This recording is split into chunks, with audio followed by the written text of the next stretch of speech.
Welcome to Lil Tea Time. Y'all ready? Welcome to Lil Tea Time. Oh yeah. Welcome to Lil Tea Time. Who listening? Welcome to Lil Tea Time. Alright. Welcome to Lil. Welcome to Lil. Welcome to Lil. Welcome to Lil. Welcome to Lil Tea Time. Welcome to Lil Tea Time.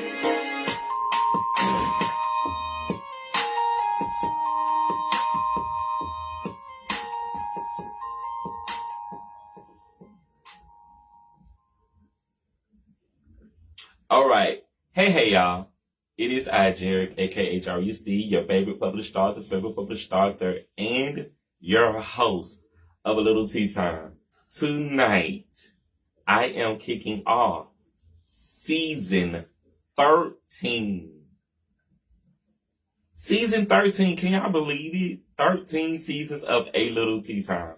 As you are coming in, please like and share tonight's show so that someone who misses it tonight can watch this show and this season premiere of 13 later. All right? I am super excited about season 13 because season 13, duh. Tonight, my guest will be joining me via live, and I am super excited to have the opportunity to introduce and interview this multi-talented gentleman. He is a one-of-a-kind podcast host. He is a actor, I believe, and he is a native of Shreveport as well. I've been interested in interviewing him on Tea Time for a minute, and here is his opportunity tonight to come through and hang out with me. I am looking for him to see if he's made it out there, because I haven't done a show over live like this in a minute, and to bring in a guest on the live, it's been a while. So hopefully things go great, which I'm certain things are about to go great, and I am excited. So as y'all are coming in, please come on in. Thank you to everyone who's going to be tuning in to watch tonight's show. Thank you to everyone who's tuning in. As y'all are coming in, again, remember to like and share this episode so that someone else can see and view episode 13 of A Little Tea Time, right? I'm going to see if my guest is ready to get in here.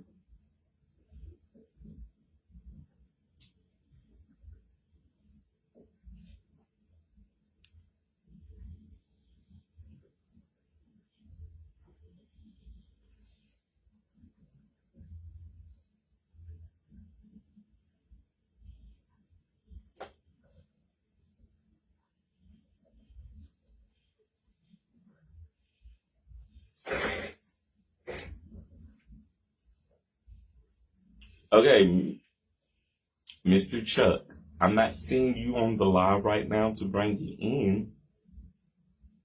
If you're watching out there, Mr. Chuck.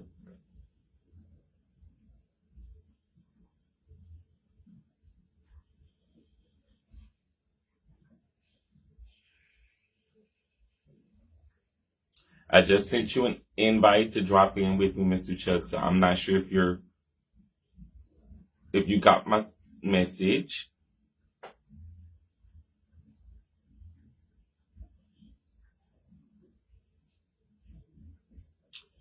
I'm looking for my guest to get in here before we can bring them on to the live. I'm super excited to bring them on tonight, you guys. I am. While we're waiting for Mr. Chuck to come in for the live, I want to thank everybody who has been supporting A Little Tea Time 13 seasons now. I am super excited to be continuing this journey with y'all. This has been the most impactful thing I've been doing, and it is still creating an impact. It is still creating a buzz, and I am just super blessed to be able to do what I do with you guys, and for the impact that we are all creating and sharing together. Still looking for you, Mr. Chuck.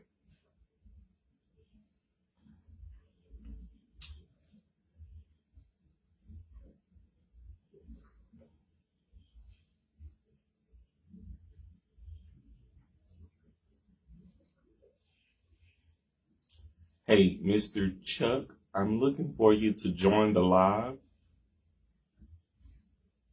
I'm not seeing you come up on my screen here.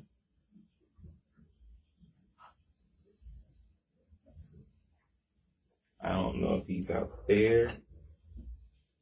See if I can shoot him a message.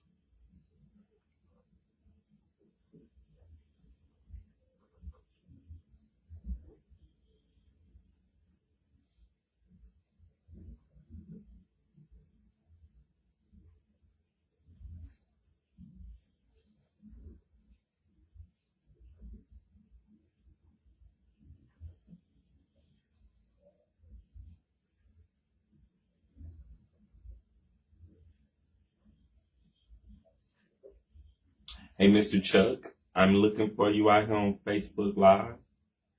I see that you sent me a message letting me know that you're ready, but I'm not seeing you viewing the show here on a Little Tea Time yet for me to bring you into the live. If you are.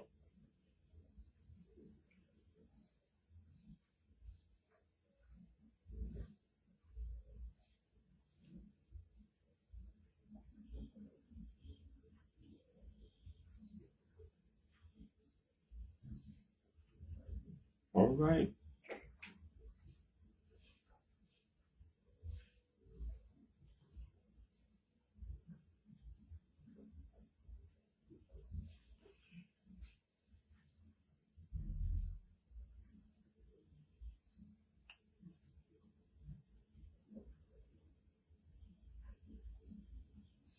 Okay. He's saying that he's here.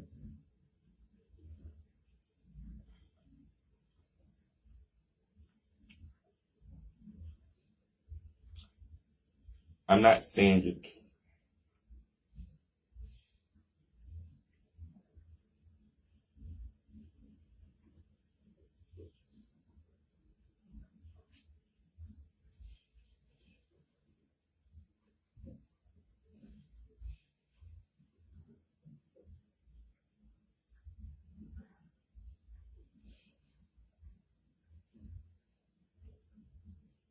Okay. Yeah, your camera icon's not showing up on my screen to bring you in, Mr. Chuck. Thank you to everyone who's tuning in while we're working to get Mr. Chuck in. Again, thank you to everyone who's stopping by for season 13 of A Little Tea Time tonight.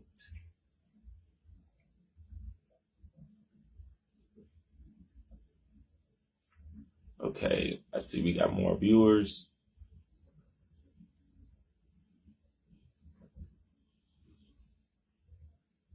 To everyone who's coming in, thank you to everyone who is tuning in.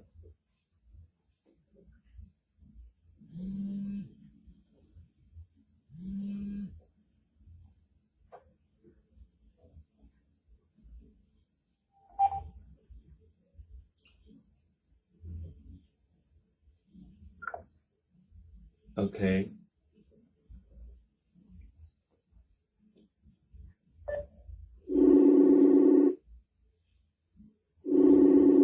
He's contacting me on Messenger, y'all.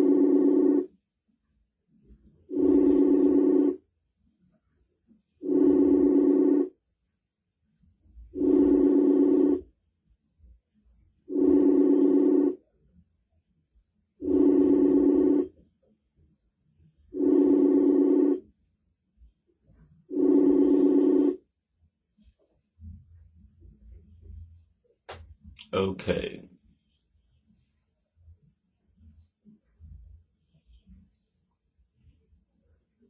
Mr. Chuck, your icon, your camera's still not coming up on my screen.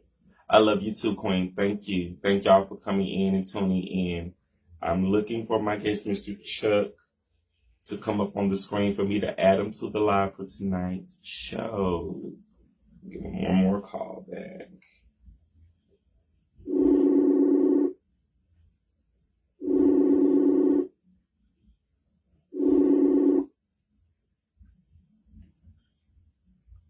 Can you see me now? No, I'm actually talking to you on Messenger, but I'm streaming live right now on Facebook, and I was looking for you to come up on my live. Okay, well, I'm trying on my phone and I'm trying my computer. See what's going on. Let's see.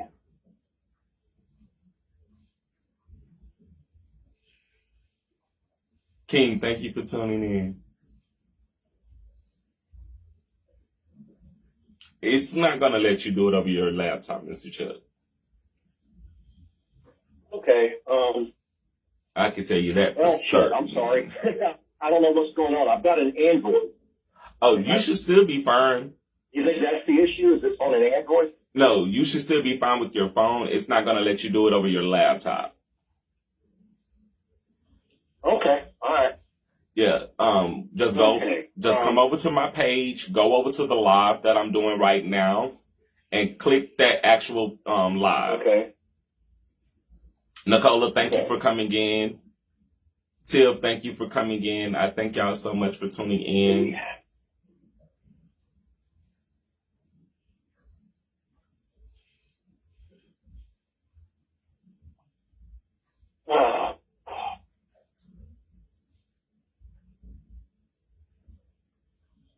We got it, Mr. Chuck. No rush, no fuss. We have it. We're going to work it out. All right.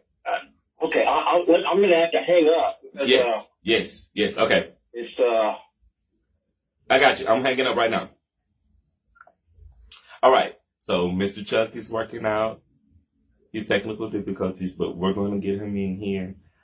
I am super excited again to have him in here as a guest for season 13, episode 1 of A Little Tea Time. As y'all are coming in, thank y'all for coming in. Thank you to all of the viewers who are coming in. Thank you to everyone who is coming in. Please like and share tonight's episode as y'all are coming in, as we are waiting for my guests to come in here. I see you, King. I see y'all. Thank y'all for coming in. Thank y'all for tapping in with me.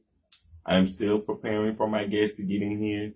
I am looking for him to make his grand entrance. So we're going to be here on live tonight with y'all. So I am excited to share him with the world once he's able to get in here.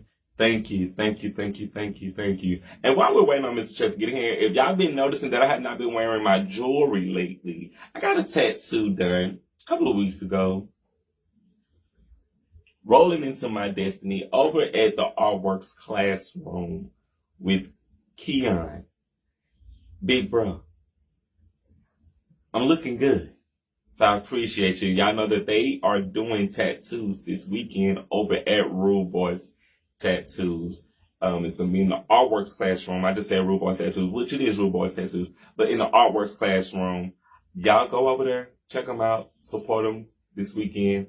I did. And it looks like my guest is coming in here. He is ready, and I am ready.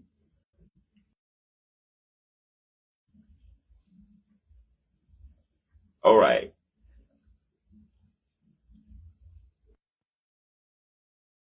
Mr. Chuck is ready.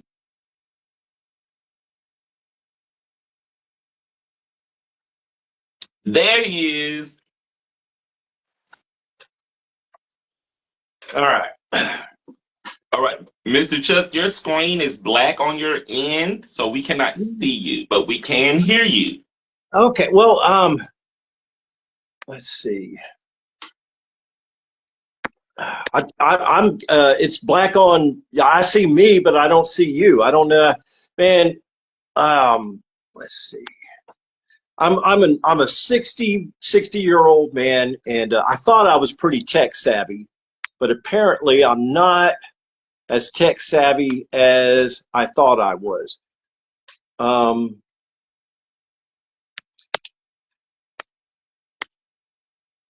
if you can see me, I can't see you. if you can see yourself and I can see myself, but we can hear each other, I think we can still carry on.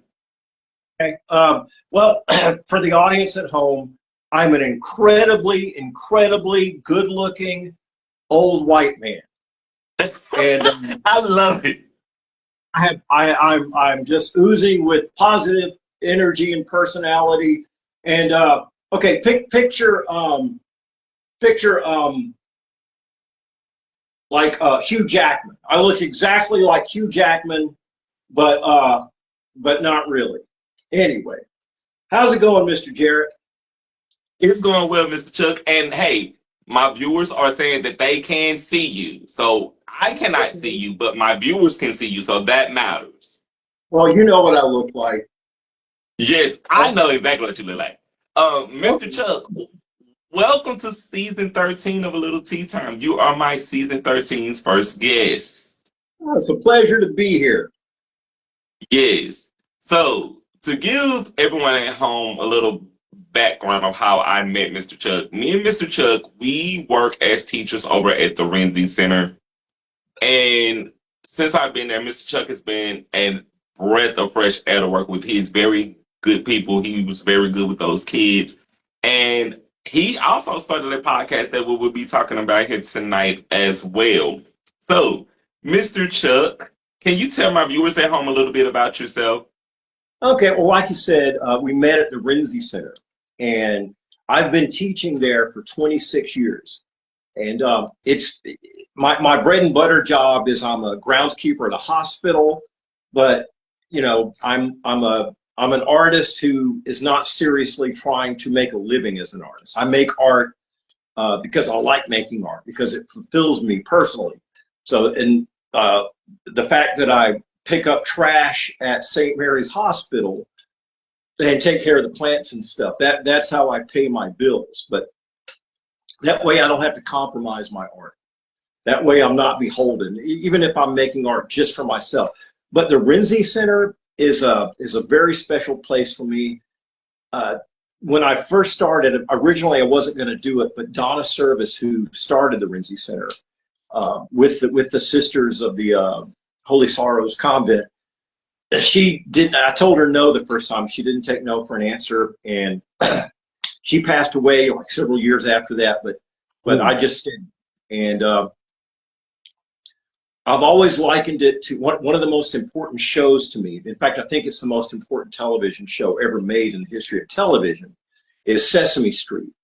And I think I'm the bleeding heart liberal social justice goofball that I am today because of Sesame Street. Because growing up in a small redneck town, I was exposed to diversity and people from all kinds of walks of life and furry monsters. And I love the way that it reached me as a kid.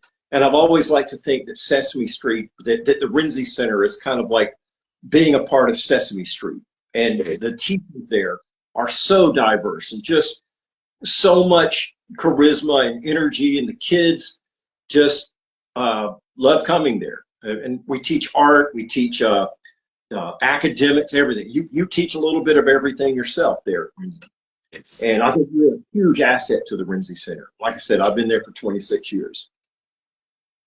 You are definitely an asset over at Renzi. And it's just a breath of fresh air to meet another fellow artist who's interested in molding the future.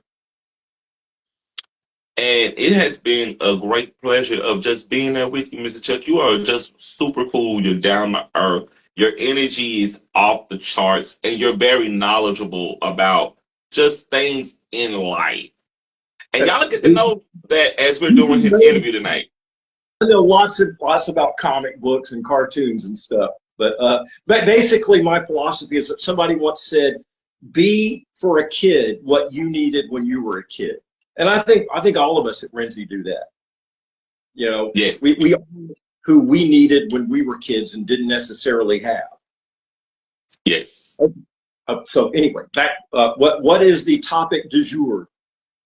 Yeah, we're just diving into your interview. So the next question is, what are you doing for fun? Because I know you started your podcast recently. Yeah, well, it's been about a year, but my podcast is pretty much audio only because the first, podcast. I think people have lost track of the root of the word. It originally started audio only programs that people would put on their iPods. Back, iPods are probably, there's like probably a bunch of kids today that have no idea what an iPod is because everybody uses their phones.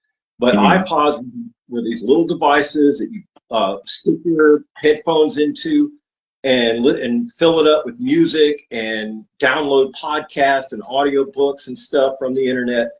And I just started listening to podcasts that were done by just regular people who would talk about things that I was interested in, like science fiction, movies, books, comic books, professional wrestling when I was still into professional wrestling. And it was just ordinary people talking about it. And you would hear, their kids crying, you would hear dogs barking in the background, and that just made it more palatable to me, because like nowadays you have more celebrities doing podcasts, but it started out just regular people who decided this is a forum, this is a medium that anybody, if you have a computer and a microphone, can do. And I love listening to podcasts when I'm walking. When I used to walk my dog is when I first started listening to them. And as a groundskeeper, I just, I'm either listening to K-pop or podcasts, just people talking about nerdy stuff.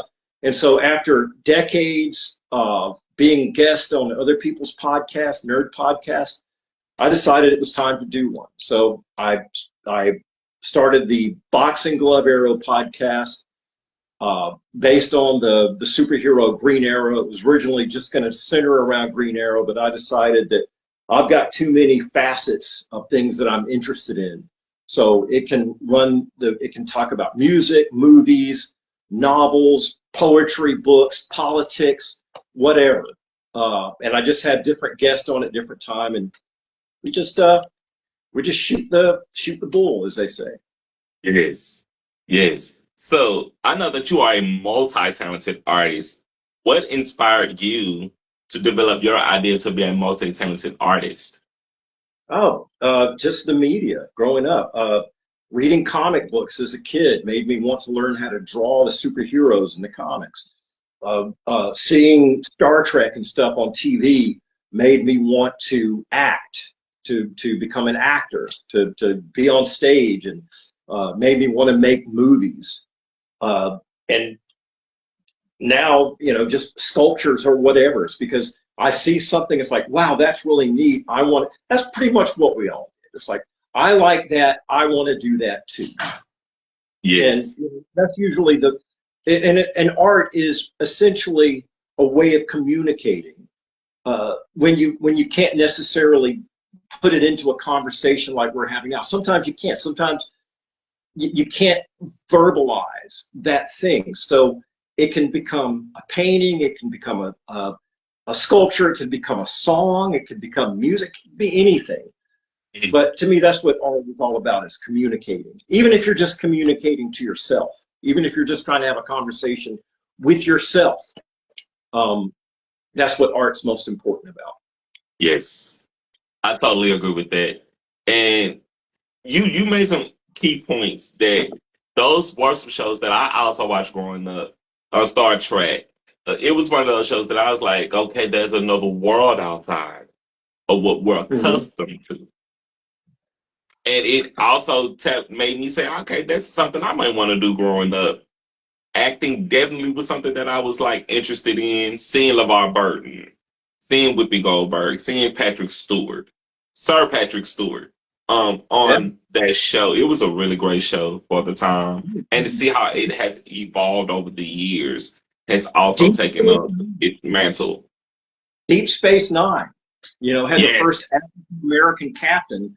And it was also a great show about a single dad raising a son. Yeah, really cool. Really cool to see how that has evolved. Next question up, Mr. Chuck, is how did you decide when to establish your brand as an artist? I'm kind of old school. I don't think I ever really thought of a brand It's just whatever I'm into. It's like I'm really not trying to establish a brand. I'm kind of proud of the fact that uh, no one can like just look at me, nobody who really knows me, and say, "Oh, his whole personality is about this." You know, I Mhm. like a lot of different things, and like I said, I'm not trying to monetize art. That's what I've got my that's what I've got my labor job. You know, because I just if it tickles my fancy, I want to do it. If it's like, oh, I want to paint something today. Oh, I want to make a sculpture today, or I just want to go for a walk. I don't know. It's I don't really think I'm trying to establish a brand. I'm just a guy, you know, who's got a passion for a lot of different things that release that dopamine, and so I'm gonna do it. Okay, I can appreciate that answer because as an artist, we are definitely in a space where we want to create and we Hmm. don't want to be limited or put into a box on what it is that we want to do. And you are a shining example of doing this for the love of it and not for the fun of it. And to hear from you, Mr. Chuck, some of the people that you've told me about that you mentored at Renzi, who have gone on to be some great household names. Oh, okay, yeah.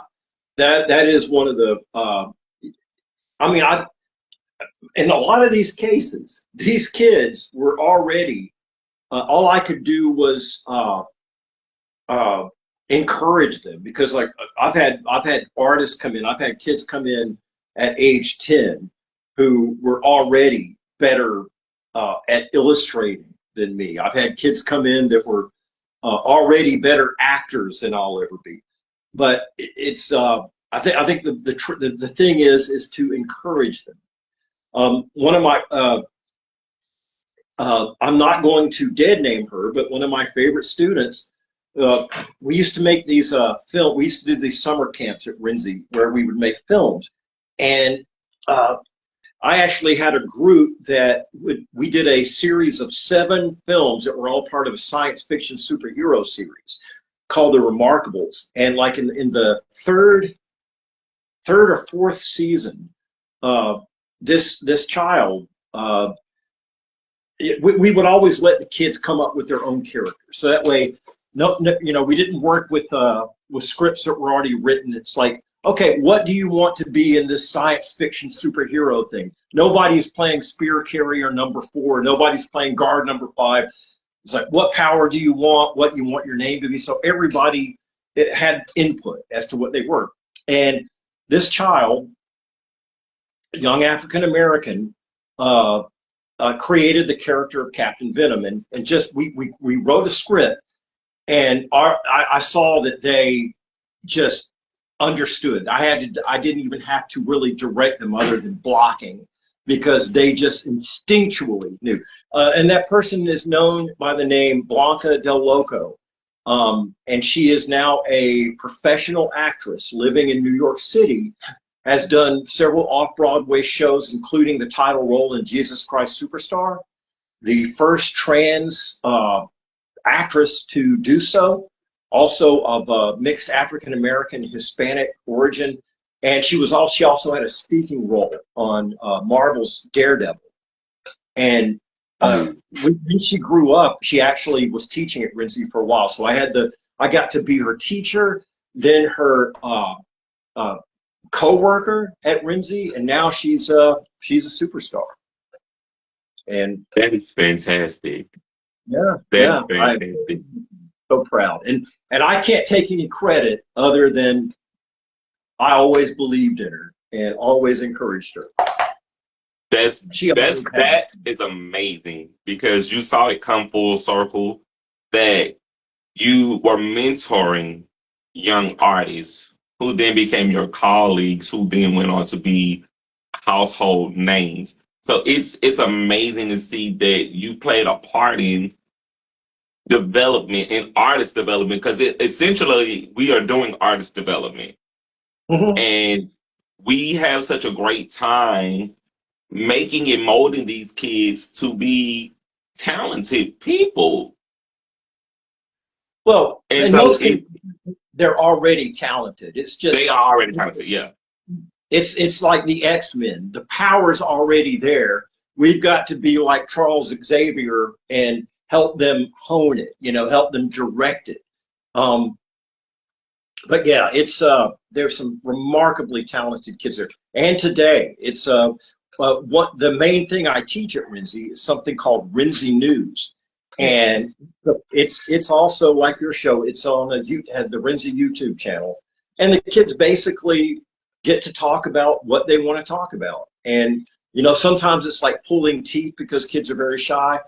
Other times, and some of these kids I'm talking about, all I have to do is turn the camera on, and at best I have to edit them down a little bit because they'll keep going. Yes. But yeah, it's Renzi News on the Renzi Arts and Education YouTube channel. We got lots of cool stuff on there. Lots of cool music videos, lots of things. And I am appearing in some of those Oh yeah, episodes of Renzi News. So y'all get over there and check those out on YouTube as well, y'all.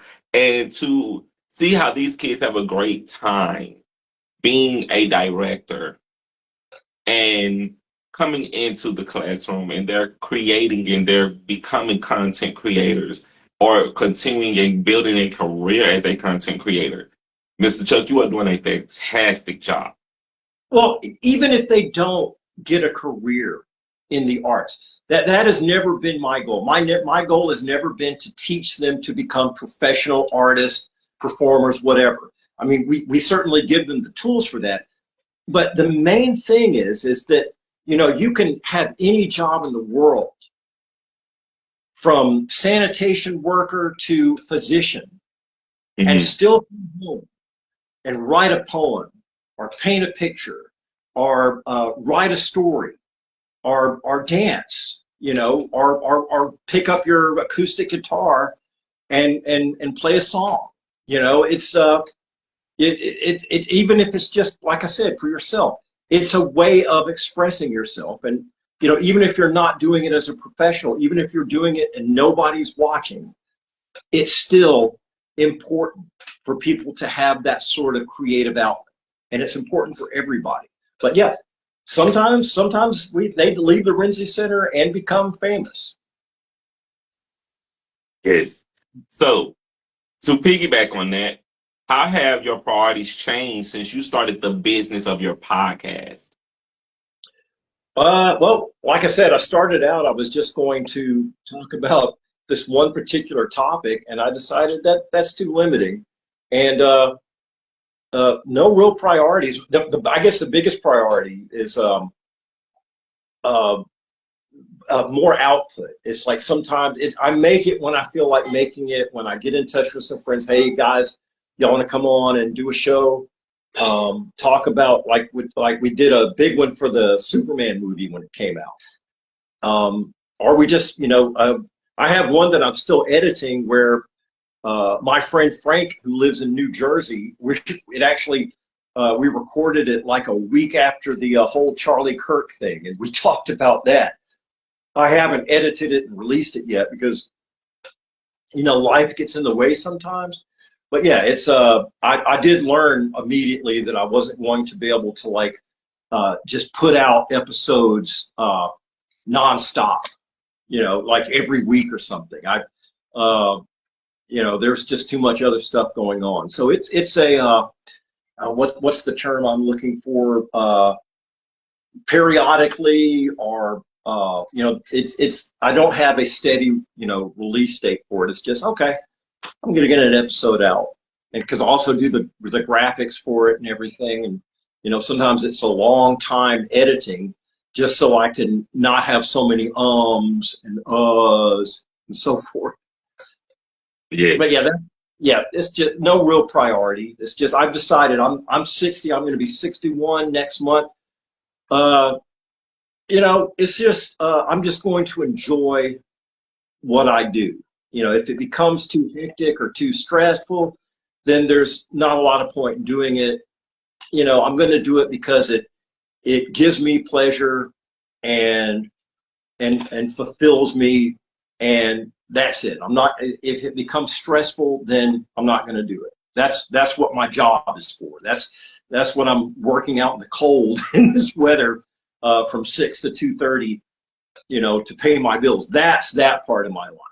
If this part, it's got to be fulfilling and dopamine releasing, or there's no point in doing it. Understood.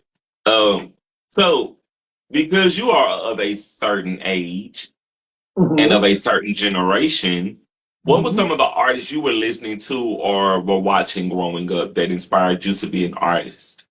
Okay, well, I'm not a musician, but music's always had an important part of my life. The very first album I ever bought with my own money was the best of the Jackson 5. That was just some of the best pop music ever made. ABC, Stop, The Love You Say May Be Your Own. Ben, only Michael Jackson could sing a love song to a giant fat rat and make you cry. I've always just loved good bubblegum pop music. The 80s came along, and I loved all the new wave, Duran Duran, Adam and the Ants, Prince, Michael Jackson again, because that was when he hit his stride as a solo artist. Cyndi Lauper, We Are the World. That was my generation. It was We Are the World, the original. And Band-Aid, Do They Know It's Christmas, when you had all these pop stars getting together. Tina Turner, Queen, Bowie, so many of them. It's just great music. And now I'm into K-pop. That's what makes me happy.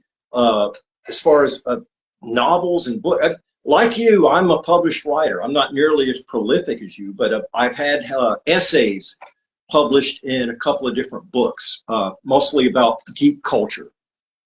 And yeah, it's stuff that I have a passion for. You know, it's very niche, as they say, very niche stuff. It's I could probably describe it to you, and most people would be scratching their heads saying, "What the hell is he talking about?" But you know, it's something that makes me happy.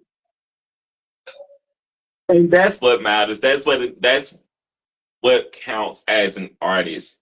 That our art, it's making us feel good. And to hear some of these artists that you called out, like these are artists that the older I got, I started listening to these artists. I was like, wait, what? Like, We Are the World is one of my favorites. Both versions, the 87 version and the new version that they did like a couple of years back. And I just fell in love with just seeing how music connects people all over the planet. Mm-hmm. The universal language. It is. Like math, music is also a universal language. Mm-hmm. So, but math depresses me. Music makes me happy. For sure. For sure. Next, I'm listening, Mr. Chuck. I didn't want to go on till you made your statement. No, that was it. I'm ready for the next question. Okay. What are some challenges you've overcome on your journey with art? Well, I guess it's like what I said earlier when I decided that I wasn't going to try to necessarily be a professional. Now, occasionally, you know, I've done a painting and somebody said, I really like that, and they you know, paid money for it, and that's cool. But as far as challenges, I guess it's if it's something I really want to do, I've got to learn the craft. You know, it's one thing to have the artistic drive, the creativity, but you've also got to have the craft. So when I started sculpting using foam clay and stuff like that, I had to look up YouTube how-to videos to say, okay, how do I do this? And it's the craft. It's like it's always been the combination of the craft and the creativity. You can't have one without the other. That's true. Yeah, sometimes it's just mastering.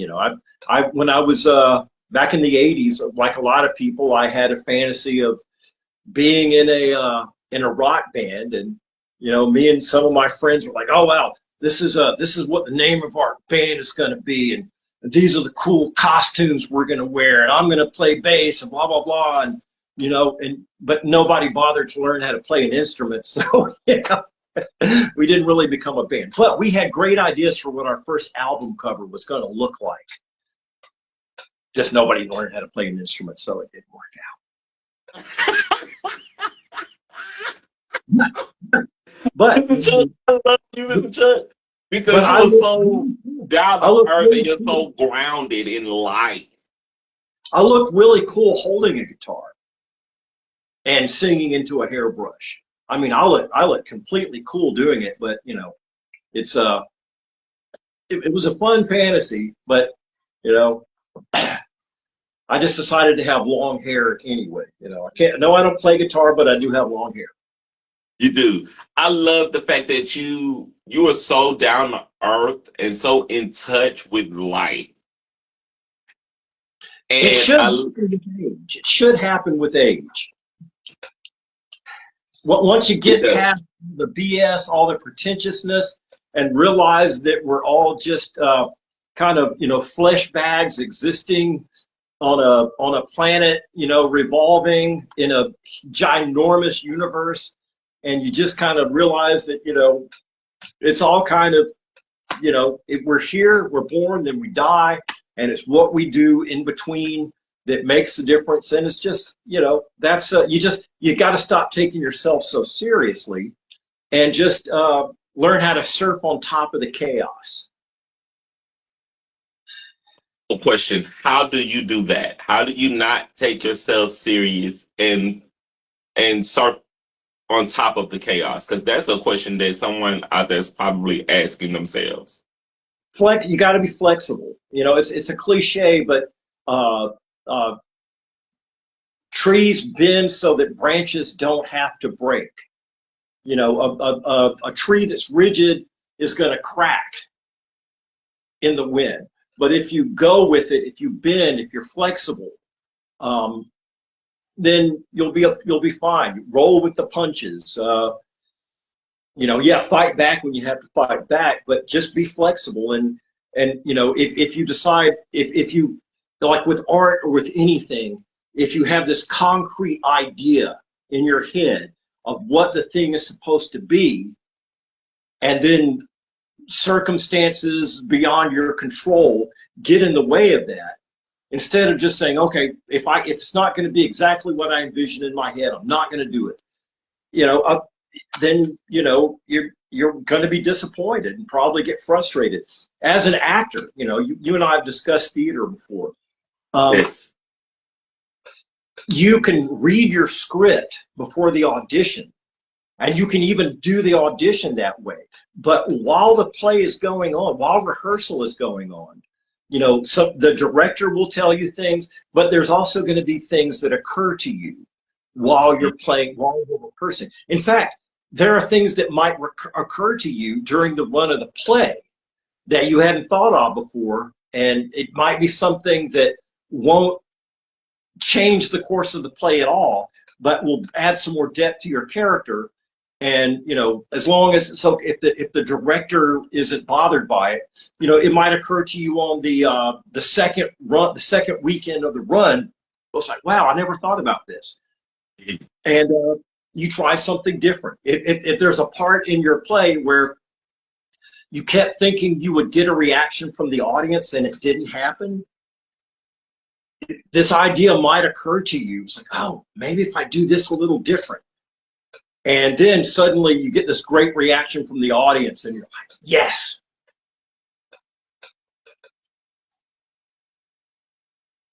All true. That's All what I true. mean. I can appreciate that answer, Mr. Chuck. Next question is, how do you define success? How do I define success? I guess that's part of going back to the previous question is I don't try to define it. If I try to define it, then it becomes this thing I might not reach. And I define like at my job, it's keeping up with the things I've got to keep up with, and doing well at my job.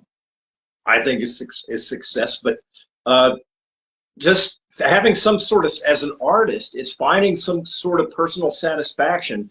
And even, I mean, you know, of course, just like anybody else, if I do something and I get, you know, I take a picture of it and put it on social media and people go, "Oh, Chuck, that's awesome." Of course I get that dopamine from that. I get pleasure from other people commenting, like saying nice things about it. It's like, that's great. That's great. But you know, I'm going to do it whether people like it or not, because if it makes me happy. Yes, That's I like that. It's understanding that when you're being recognized for your talent, for your gifts, yeah, yeah, yeah. that that As the kids today say, to be seen. And I think that's a great expression. It's like when you say I feel seen. Yeah, yeah, yeah. I mean, I would not do a podcast. I would not be on this. I would not have agreed to this interview if I didn't have a little bit of narcissism. If I didn't have a little bit of ego. Yeah, I have an ego. Yeah, and it's yeah. So, but yeah, I do appreciate feedback, and I do appreciate some kudos, some well done, sir, well done. likewise, I agree with you, Mr. Chuck.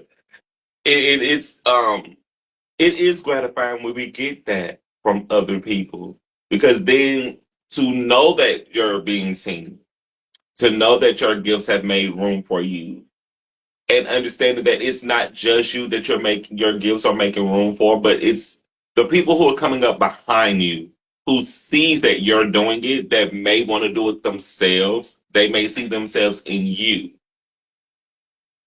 And we have a responsibility to nurture that and to show people that you can do what you want to do. Mm-hmm. But you have to want it as much as the person sitting beside you may want it. Mm-hmm. Yeah, Next question. I'm okay. listening. No, I was just saying, because I've also done performance pieces. And one of the ones I'm mostly known for is where I got the nickname the Savage Chuck.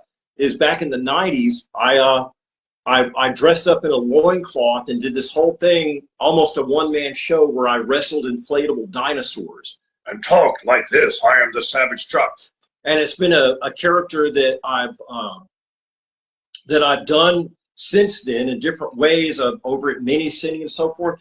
And every year when we do the Renzi float, except for the one year I was sick, I made this armor that I wear. And I put on war paint, and I have my plastic sword, and I walk down with the Renzi float like my feces doesn't stink. And yes, I am absolutely ridiculous looking, because I'm an old man, and I'm wearing armor with spikes on it, and I'm absolutely ridiculous. But I carry myself like a diva, and people appreciate it, because it's like it's like you look at the old Lone Ranger TV series. You know, that was a ridiculous outfit. The Superman costume is a ridiculous outfit, but if you carry yourself with dignity when you wear it, it makes the difference. And yeah, so I love it. It's like yeah, it's like I'm not afraid. If anything, if I had a brand, it's that I'm not afraid of being silly. I'm not afraid of looking foolish. There you go. I can appreciate that answer. And I saw you in that costume. And you do look very regal in that costume. I made it myself. I made it myself, the costume. So yeah, it's fun. It's fun. Great segue to this next question. Okay. What's the best advice you can give to someone thinking about starting a business or pursuing their dreams in art? Make sure that it's your voice, that it's what you want to say, that you're not just looking at other artists and copying them. Uh, okay, so you've heard of the character Conan the Barbarian? Yes. Okay, the Conan the Barbarian was created by a redneck who lived in Cross Plains, Texas, who was a small town, had a tiny library, and he'd read every book in the small town library by the time he was 13. And so he started writing for the pulp magazines, and he created this character that he felt, because he was too intellectual for the rednecks that lived in his town, in his small town, but he was too redneck for people in the big city. So he created this character Conan, who, was this barbarian who came up down from the north, who was bored where he lived in the north and came down to live in the city. And he was too wild and untamed for them, but he was too curious and intellectual for the barbaric tribe that he came from. So other people have tried to write Conan, but they don't completely get it, because this was Robert E. Howard, the guy who wrote it. This is him talking about himself in a fictional setting. So that was his voice. That was his character, representing how he felt about the world. I don't know if it'll mean you're successful, but I think that if your art is just trying to say what somebody else is saying and not what you're trying to say, then it's not true. It's got to be you, Mr. Jarek. Your books. I think you've written fictionalized versions of yourself. You're writing from your heart, from your gut. It's like when people call out rap artists for singing about what life is on the street, and they'll say, "Wait, you never lived on the street." They're not singing. They're not being honest. They're just repeating what they heard other rappers sing about.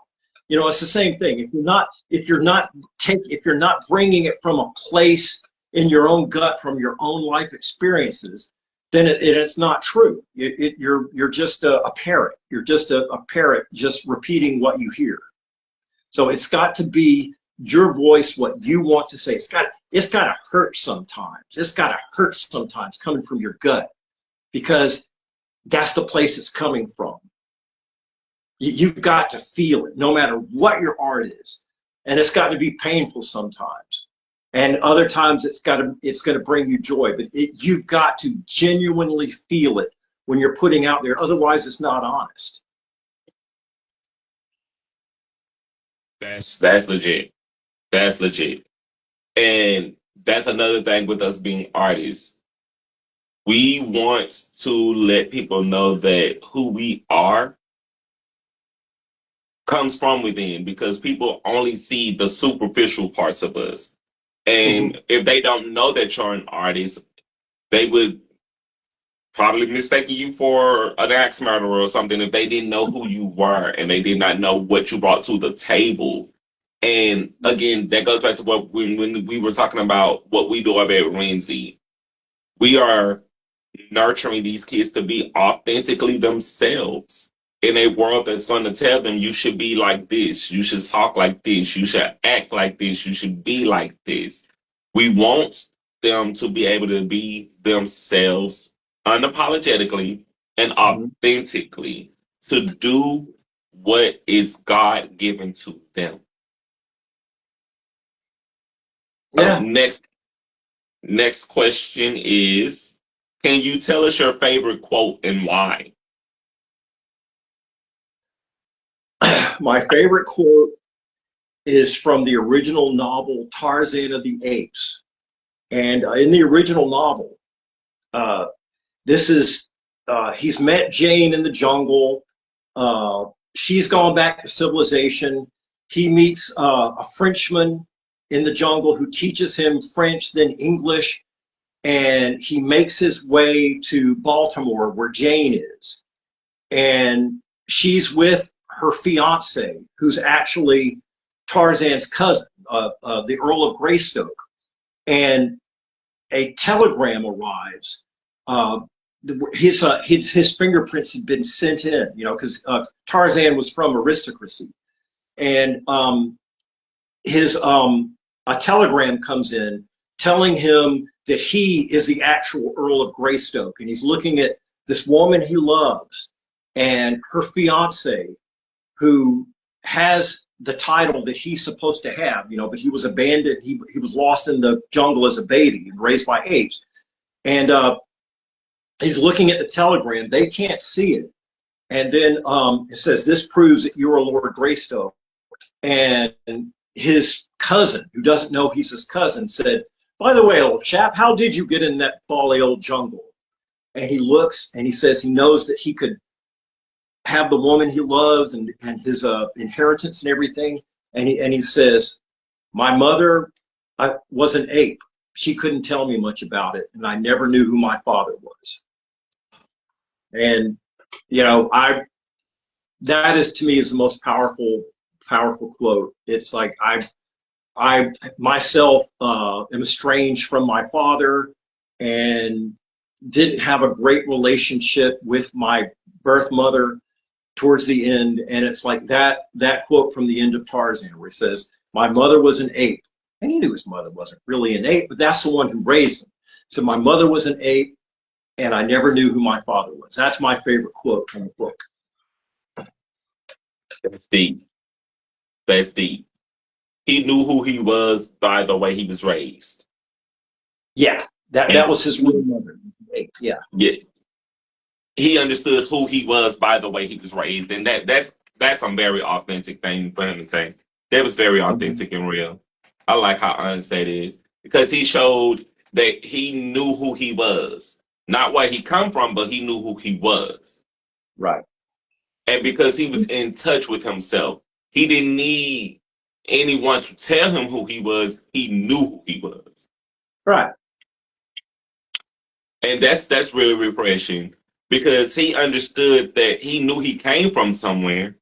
He just didn't know where it was. And then when he figured out who he was like, "No, that's not me. I know who I am." Right. He didn't need society to tell him. He knew. Right. I can appreciate an answer like that. Next question is, can you tell us 3 things you like to see better in our community? Oh, I want in our community, you mean community as humanity goes, or community as in Shreveport, Louisiana, or Shreveport? I want more tolerance and understanding and empathy, especially for marginalized communities. I talked earlier about that student of mine who's a trans actress in New York, and I am so afraid for members of the trans community right now, because they are being demonized by this current administration. And we're talking about children at the Renzi Center. I think that I've had students, at least 10 students, who were on the gender spectrum, and fortunately, most of them transitioned before they started changing all the laws. But my heart bleeds. My heart bleeds for these kids who are being told that they're demonic, that it's just, and also, the Renzi Center used to have a lot more Hispanic kids. And I think now they are actually afraid, that ICE that we might get an ICE raid. We don't have the Hispanic percentage of students like we used to. I think because they're scared. we are living in a very cruel society right now. This administration, I'm going to get political. This administration has made it okay to hate again and to make people feel like they're being heroic by hating on marginalized, on ethnicities, on different cultures. They're making it popular. We had a president who used the R word, who actually called someone the R word, and and people feel like they're being heroic. I remember when I went to college, and it's like, this is different, as opposed to K through 12, where the bullies reign supreme from start to finish, and all the just people that just like to bully. And then suddenly you're in college where, you find your own people, you find your own tribe or whatever. And I feel like suddenly, and you're out in the real world, and suddenly the bullies have no power. Now I feel like the bullies are in power again, and they feel completely justified in whatever cruel thing they want to do now. You know what movie this reminds me of? What movie does this remind you of? Wicked. What? Oh, Wicked. Yeah, I'm planning on going to see the second part. But yeah, that is a good example of using art to talk about something. Yes. In a fantasy setting, but to talk about. I mean, I went and saw it with my housemate Misha. We went and saw the first one, and I was blown away at how it was just making me think of current events. Exactly. I also highly recommend watching Welcome to Derry. It takes place in 1962, and they are talking about all kinds of stuff going on with race relations. They even mentioned Shreveport in several of the episodes. This is the Stephen King town, Derry, where Pennywise, murders children, and they left. This black family leaves Shreveport to move to Derry because that's how bad Shreveport was in the '60s. Oh my God. Yeah, I know. An interesting fact: the kids at Windsor, they know that I am not a fan of that movie. It. I did not know that. Yeah, I am not a fan of it. I do not care for Pennywise at all. Well, he's not supposed to be likable. I mean, that's the point. He's supposed to represent all the ugliness that human beings have inside. Yeah. All the crap that we have deep down. He represents that. He feeds on that, and that's the point. Stephen King is actually, a hardcore liberal. He hates Trump too. So he writes these stories because he knows how ugly human beings can be, how cruel they can be to other human beings. Yes. I love that we can have this conversation right now because we are living in a very crazy time. And I'm not going to say depressing or anything like that because I don't want to manifest stuff like that. But we're living in some weird times where we can't be ourselves. We are expected to be cookie cutter. We're supposed to be like the same mold of each other. And I don't think that that's fair. I think that because we have to be in this cookie cutter society, that it's only going to make the art community work 10 times as harder to say, no, we're not going to be cookie cutter. We're going to be ourselves. We're going to be authentic. Everything good that's ever happened in the arts, and that's music, that's literature, the visual arts, and theater, and cuisine. Everything good that's come out of all of these arts have been because the cultures mix, because of multiculturalism.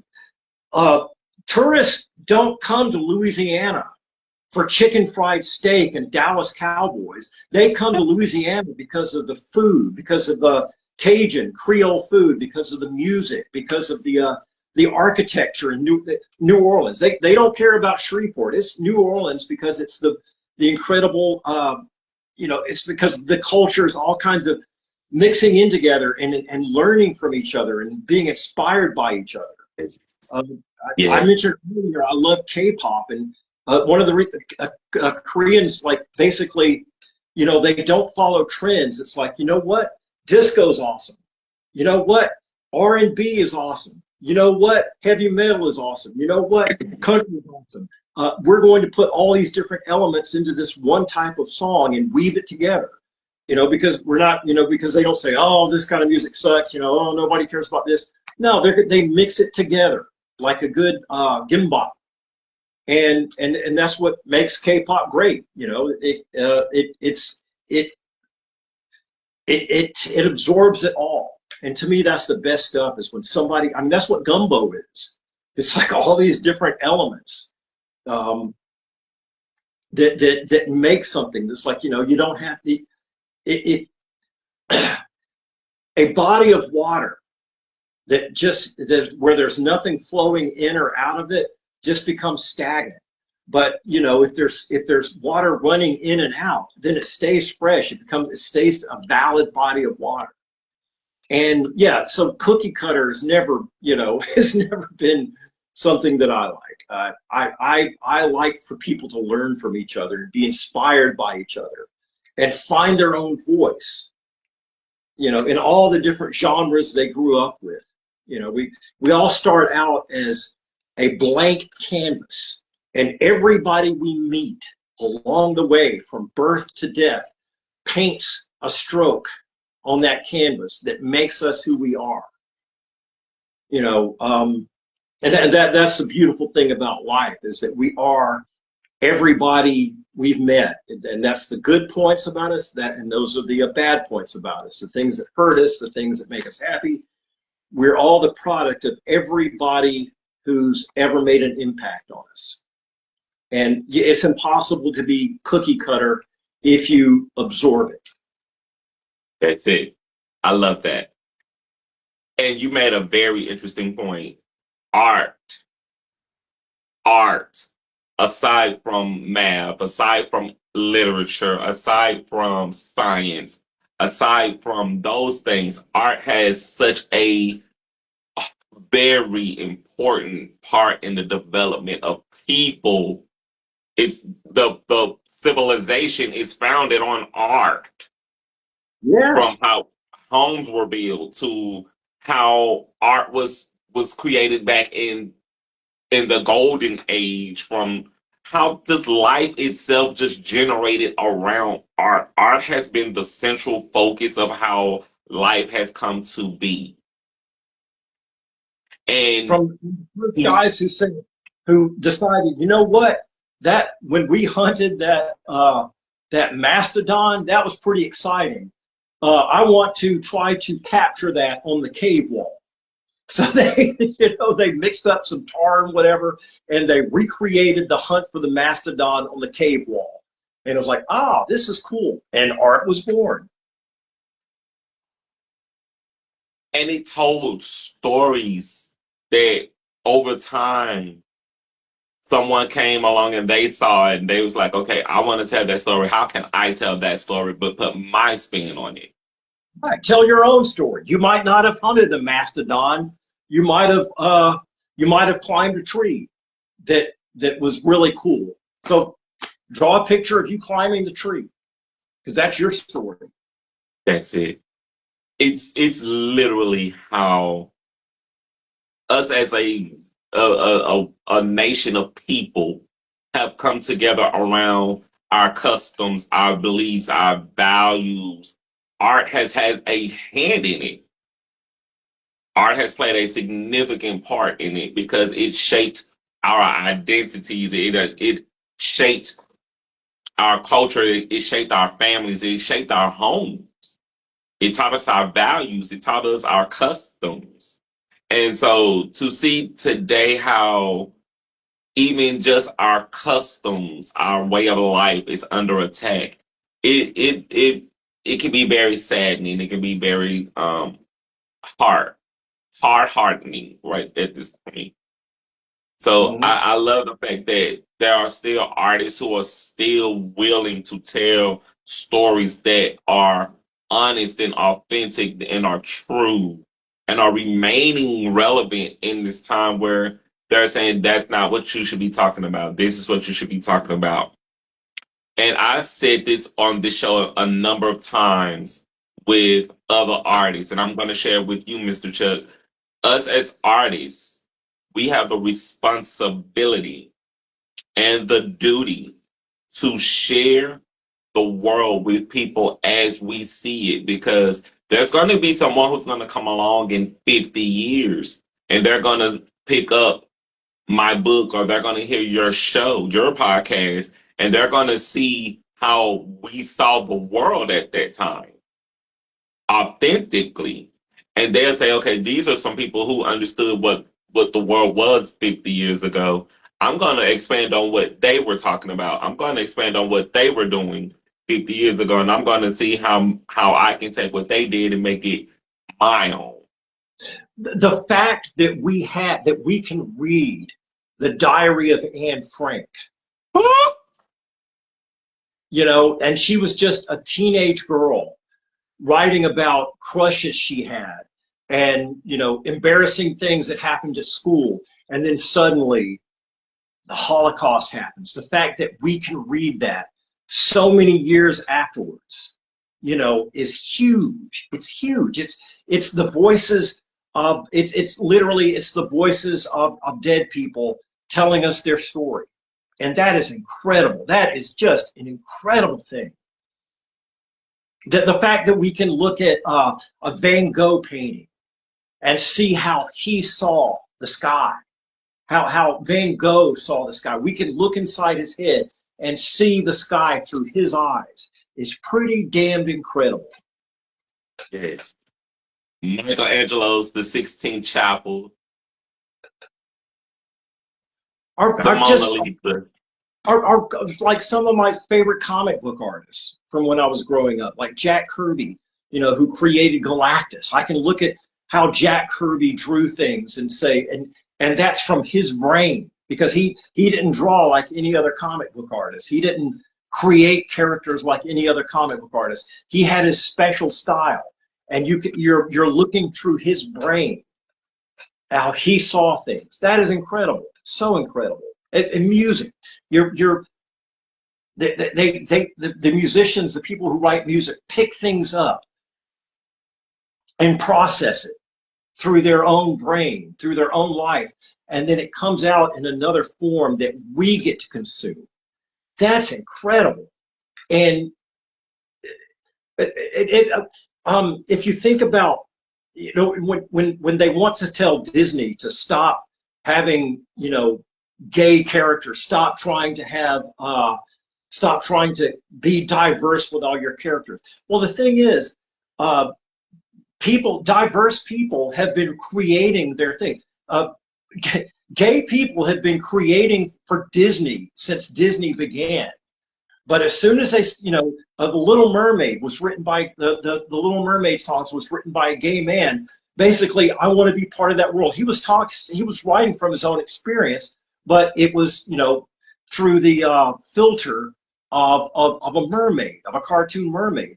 But and everybody loves these songs, but as soon as they start to tell their own stories, as soon as they start to tell their own stories unfiltered, then people get mad at it. Yes. It's why I appreciate Wicked so much. Oh yeah. It's why I appreciate Wicked so much. And I went and saw part 2 last night, Mr. Chuck. Yeah. I'm not even gonna ruin that for you. You're gonna love it though. I'm sure. Oh, oh, oh, you're gonna love it. And I put it down in the tea spill, so I'll talk to y'all a little bit more about that in the tea spill. But I ain't gonna just tell y'all everything. I'm just gonna tell y'all just some things. Final question, Okay. and then we're gonna get into candy or corn. What would be your wish for the next generation? that they find their truth, that they are not afraid to find their truth, that they have not been just so pressed down to where they're afraid to find their truth. That's what I wish for the next generation, that they can explore the world, that they can explore their own brain and not be afraid to do so. And that as long as they're not actually hurting anybody else, then it's okay to think, to not be afraid to think. That to me, it's like please don't be afraid to think. Don't censor yourself. Think your thoughts. If you realize your thoughts are bad, then you work on that. But don't be afraid to think. Don't be afraid to explore. And always be curious. Never stop being curious about things. Scarecrow. Don't ever look at a cloud and just see a cloud. No. That's Scarecrow. Yeah. Always question and explore. Question and explore. Because if you do not question and explore things, how can you get your understanding of what you want it to be? And not how life says it should be. We have to be willing to think for ourselves and critical thinking for ourselves and understanding that there's a different world from where you come from, but you got to be able to go out there and explore it. And you have to be able to ask the right questions in order to get the answers that you seek. Mm-hmm. Great point there, Mr. Chuck. All right. So, Mr. Chuck, we are about to dive into candy or corn. Okay. I am going to ask you about these candies. If you'd eat these candies, you could say candy. If you would not eat these candies, you can say corn. Okay. The qualifier here is that I really have to watch my carbs these days. So there's going to be a difference between what my taste buds would say, oh yes, and what I can actually eat these days that won't hurt me. So, so what do you want? The practical side that says, no, I can't eat that anymore because it messes me up, or yes, I find these things delicious. What is it you're wanting? What do you find delicious? Okay, all right, fair enough. All right. And we want to invite y'all at home who are watching a little tea time right now. Y'all can play candy or corn with us by simply putting candy or corn down in the comment section. All right, Mr. Chuck, the first candy up is the York's Peppermint Patty. Corn. Right out the bat. Don't Next like, candy up is. I'm yeah, listening. don't like the mint taste. Oh, felt that. It's good though for the wintertime. Just drop you one in some hot chocolate. You'll change your mind. Okay, Maybe. okay. Next candy up is 100 grand. So candy means I like it. Corn means I don't like it. Yes. Okay. Candy. All right. Next candy up is the Snickers. Uh, Candy. M&M's. Candy. Mike and Ike's. I don't think I've ever had a Mike and Ike. Oh, wow. I hope that's not a generational thing. I am the uh, oldest of the Gen Xers. I'm born in January 1965, so I'm like one of the oldest Gen Xers. So I don't know. I bet Mike and Ike. I've heard the kids at Renzi talking about Mike and Ike, but I don't think I've ever tried one. Homework. Homework. Next candy up is lemon heads. Corn. Next one is the Twix. Candy. Skittles. Corn. Sour Patch Kids. Corn. And the final candy is candy corn. Depends on my mood. But yeah, I like some candy corn. Okay. You Well, never mentioned kudos for Reese's. you. Reese's is my weakness. Reese's peanut Oh, butter, my weakness. That's my kryptonite. understood that. Those are also good if you drop them into some hot chocolate too. Pretty much sounds like it. If somebody dropped a pickle in some hot chocolate, you'd like it. No, not up the pickle. Okay. All right. The pickle would be really gross in a hot chocolate. To even think it. No, that's not a taste I would want. Me either. I don't think anybody really would. No, that'll be a thing for someone, but not over here. But that's Candy O'Core, Mr. Chuck. Thanks for playing. Hey, Yes. Um, so how can people follow you on social media? And tell people where they can listen to your podcast. okay. Well, I'm on Facebook, uh, Instagram, uh, uh, what is it? Blue Sky. I'm pretty much the only thing I don't do is Twitter. Ever since Elon took it over, I deleted my Twitter account. Have no desire for that. But as far as my podcast, if you pretty much I think it's on everything but Spotify. If you it's on all of the podcast apps where you get podcasts. If you just type in the Boxing Glove Arrow podcast, you could actually do a Google search and it comes up. And like I said, it's an audio only. So it's because nobody wants to look at this. It's an audio podcast, so it's a good thing to listen if you just want to hear people talk about nerdy, geeky stuff. And sometimes I've had like a lot of professional writers on the show talking about what they like, and it's just grown ass men talking about geeky stuff. And if that's your kind of thing, then it's cool. It's like if you like having nerdy, like a conversation you might have with somebody over at Excalibur Comics and Games, but you just can't participate. You just listen.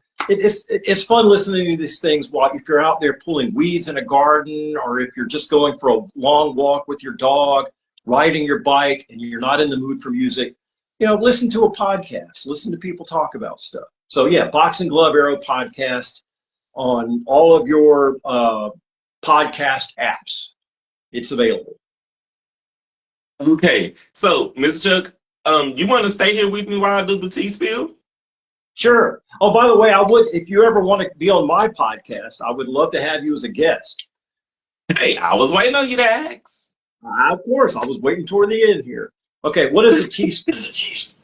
The tea spill I am about to get into right now. I'm about to just basically make some announcements and just let people know what's going on in our local community and talk about other things that I'm kind of or may be interested in at the moment. So, to the tea spill, you guys, tomorrow, we will be vending at the Baltimore Branch Library from 11 a.m. until 2 p.m.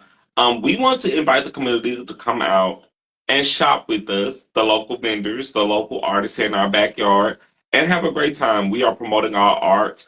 I will have copies of my books with me, and I will have some of my word art with me. So we definitely want to encourage you guys to come out, shop with us from 11 a.m. until 2 p.m. at the Baltimore Branch Library. Y'all know exactly where that is, off the old East Kings Highway. We want y'all to come out, have some fun with us, and partake with us.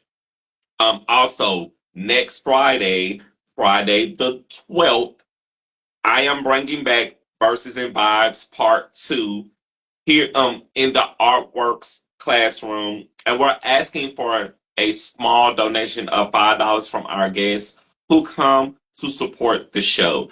I wanted to make this a key point tonight because this is how they keep the doors and the lights on over in the artworks classroom where I work on Fridays. And it's important that we have this community to come through and support it. That's how they pay me to do my job over there when I'm there. And if y'all give your donations, it's how I get my paycheck.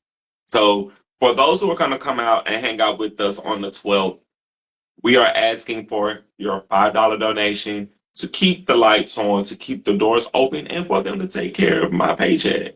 All right. So we definitely look forward to seeing y'all out. The flyer is going to be circulating on social media. I just got the updated flyer because we had to make some changes, but we have the new flyer available right now. I am going to be shooting the flyer to all of the artists who are on the show, and y'all will be seeing that flyer as it circulates very soon. So y'all know where we are going to be at 5718 Jewel Avenue, right? And I will keep y'all posted on that as the flyer and the information becomes available.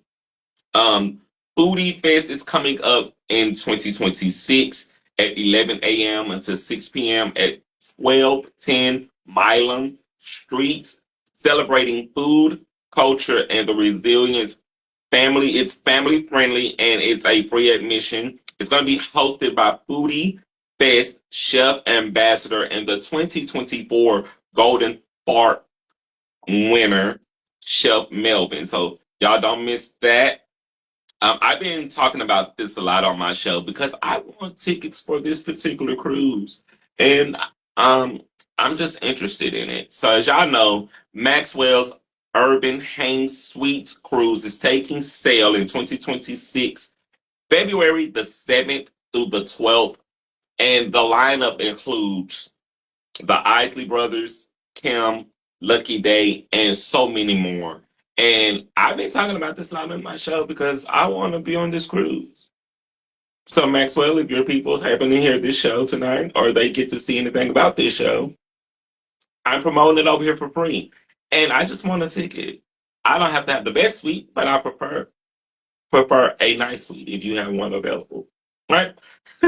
um, I have to send a congrats out to Mr. Pharrell Williams and Black Ambition Prize competition, announcing the 2025 winners of the fifth annual Demo Day in Miami.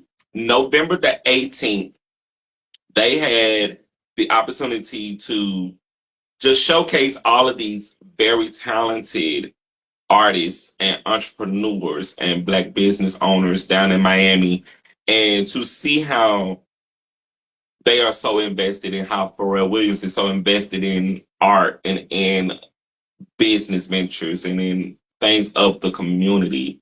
I wanted to talk about this here on the Little Tea Time tonight. Thank you for Pharrell Williams, because what you're showing is you are a humanitarian in art. And we need more humanitarians in arts who are continuing to give back, who are continuing to do the work of sharing and inspiring other artists and business owners to continue to do what they do. So kudos to you. I have to also send congratulations out to Miss Rihanna, who is allegedly making history, becoming the first Black woman to have $2 billion brand businesses. So congratulations to her. Gotta talk about this. So Lifetime is allegedly set to premiere the Lifetime original movie Tony Braxton. I want to say that this movie came out November the 22nd, which was a couple of weeks ago. So if y'all saw this, I want to know people's thoughts on this. What were y'all thoughts on this movie? Because I literally am sharing this after the fact that this film has been out for a couple of weeks. So if y'all saw that film on Lifetime, what were y'all thoughts on that? Here's something that's also funny. So the Miss Universe pageant 2025 had more tea to spill than a little bit. While feathers, sequins, and national pride ruled the runway, Miss Jamaica Gabrielle Henry stumbled off the stage with no broken bones or serious injuries. um, allegations of vote rigging by said former judge Omar Harfuch. I'm probably messed that up, but Omar, who stepped down as a judge, said that there was a secret vote not among the judges were held to pre-select the top 30 contestants of the 136 contestants of Miss Universe. Um, Also name calling by a pageant director allegedly tried to silence and exclude Miss Mexico Fatima Bach Fernandez, who went on to win Miss Universe after she walked out of the event. There was also an investigation and arrest that was made by far as by far the greatest Miss Universe pageant since Uncle Steve Harvey mistaken the winner at the Miss Universe pageant in 2015. So I wanted to talk about the Miss Universe pageant because I saw this article as I was just scrolling on the internet. And hey, they did look fabulous, but it also lets you know that there's more behind the scenes going on over there at the Miss Universe pageant, and people are paying attention to what's taking place. So shout outs to y'all at the Miss Universe pageant, and congratulations to Miss Fatima Fernandez, who won Miss Universe.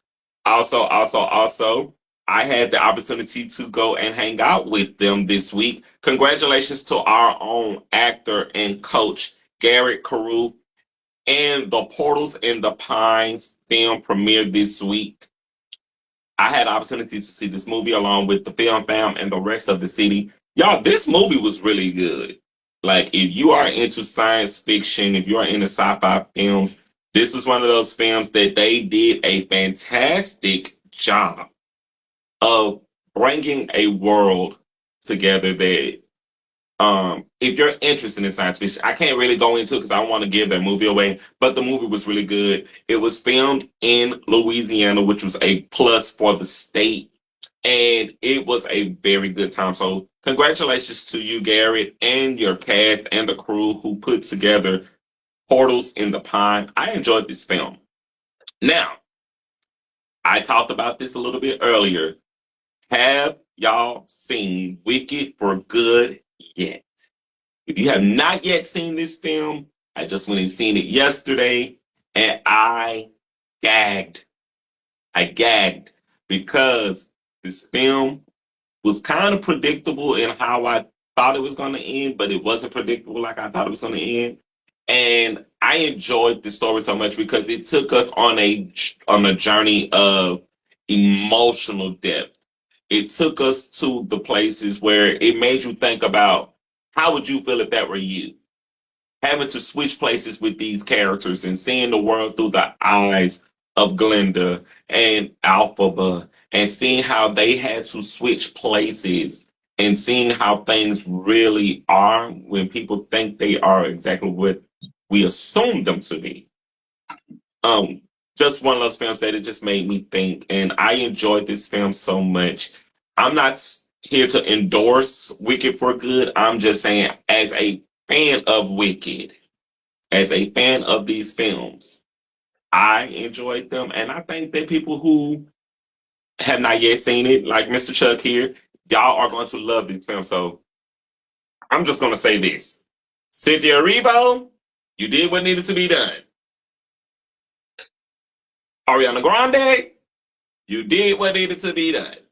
I enjoyed the costumes. I enjoyed the singing. I enjoyed the music. I enjoyed the whole thing. There's not one bad criticism that I would give to this movie. And I'm looking forward to this DVDs when they come out because I'm putting those in my collection. And because I grew up watching The Wizard of Oz and The Wiz, to have the opportunity to sit down and get the backstory. I'm talking about the backstory of these characters. It was amazing. So, y'all, I enjoyed Wicked for Good. I think everyone who's going to go out there and catch it, y'all will enjoy it too. And if you have not seen Wicked 1, you got to watch part 1 to go and watch Wicked for Good. So don't go and see Wicked for Good until you watch Wicked part 1. Right? Um, Gotta get it to birthdays because y'all know it is Sagittarius season. So I gotta wish a happy birthday to my brother. We celebrated his birthday this past weekend. Happy birthday to Phoenix, who is one of my Facebook followers. Happy birthday to Miss Maple, a Facebook follower.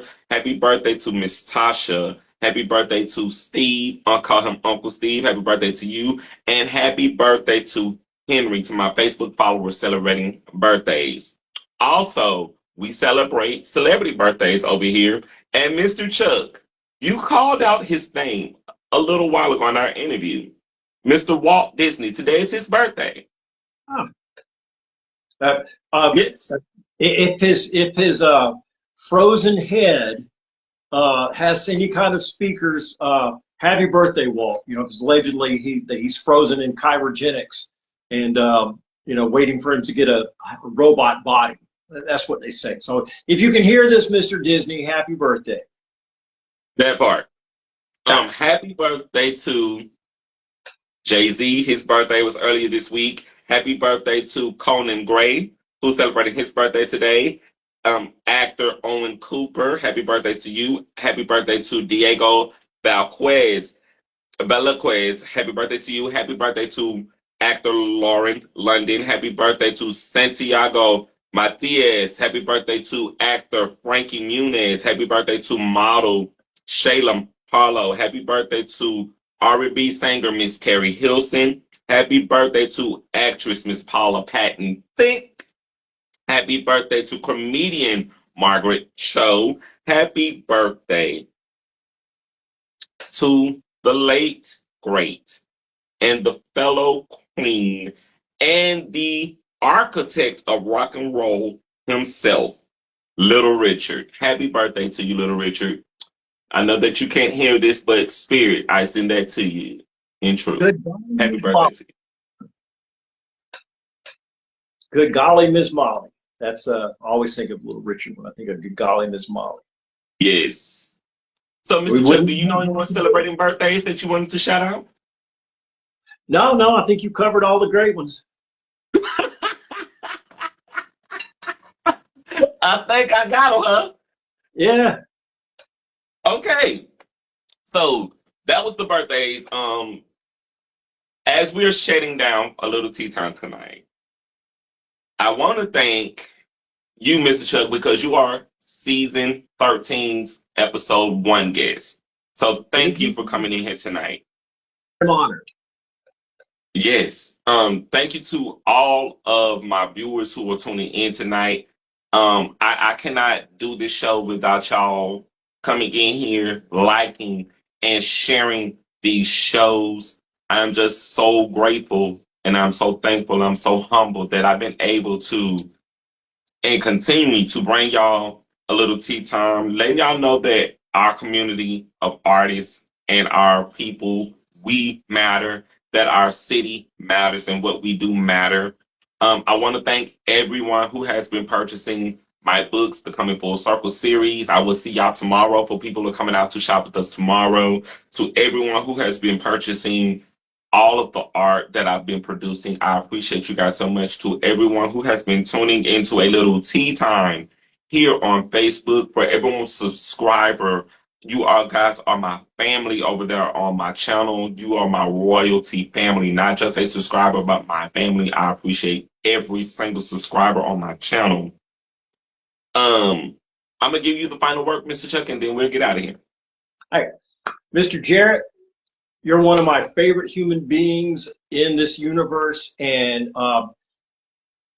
your personality and your brain are just a pleasure to tune into, and I appreciate that you exist in this universe.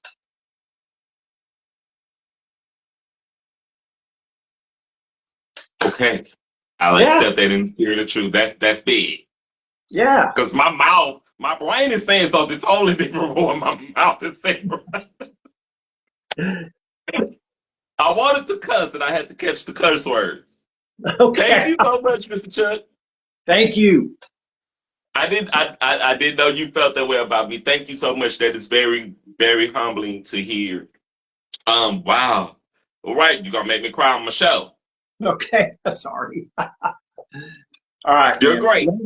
And you have a But great I weekend. appreciate you so much. Thank you for coming in and hanging out with me, Mr. Chuck. All To right. everybody at home, y'all know how we wrap up this show. Opportunities knocking.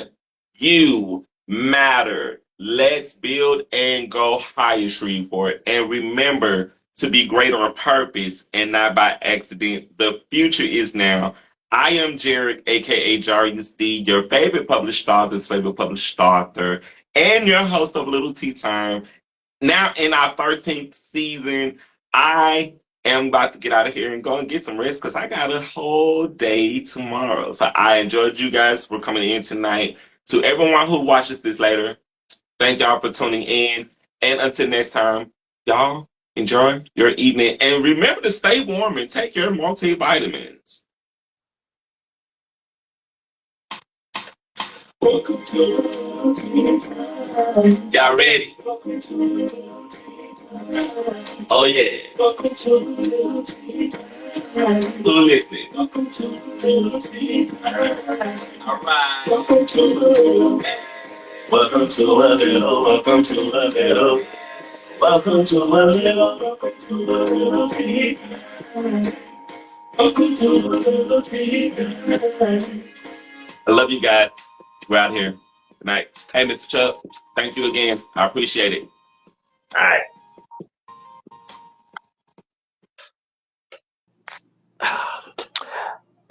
If you like this footage, stay tuned to what's next. And thank you, my royal subscribers, for tuning into this episode of A Little Tea Time. Love you guys. Peace. Be well.